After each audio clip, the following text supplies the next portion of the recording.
অনেকে বলেছিলেন বিশ্বকাপ না খেললে ক্রিকেট ফুরিয়ে যাবে, তবে বিশ্বকাপের পর আরো হাই ভোল্টেজ ম্যাচ বাংলাদেশের সামনে।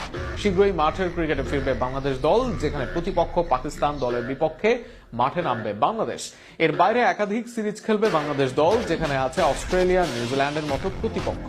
সব মিলিয়ে লিটনরা আর সামনে মুখোমুখি হবে কাদের, তা নিয়ে থাকছে প্রতিবেদন।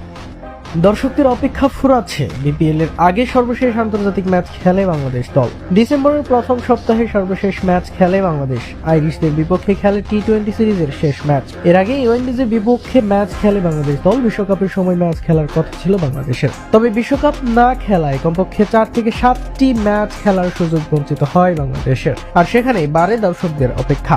তবে সে অপেক্ষার প্রহর ফুরাবে শিগগিরই, যেখানে বাংলাদেশ দল এবার মুখোমুখি হবে জায়ান্ট সব দলের বিপক্ষে। বিশ্বকাপের পর বাংলাদেশের সাথে সিরিজ খেলবে পাকিস্তান, নিউজিল্যান্ড, অস্ট্রেলিয়ার মতো দল। এর মাঝে অস্ট্রেলিয়ার এই সময় সিরিজ খেলতে আসবে বাংলাদেশে। মার্চ ও এপ্রিলে বাংলাদেশের সাথে সিরিজ আছে পাকিস্তান দলের। পূর্ণাঙ্গ সিরিজ খেলতেই বাংলাদেশ সফর করবে সাফের এই দেশটি। সেখানে পাকিস্তানের বিপক্ষে টেস্ট, ওডিআই ও টি-20 সব ধরনের ম্যাচ আছে বাংলাদেশের। 2 টেস্ট ম্যাচ খেলবে বাংলাদেশ এই সিরিজে।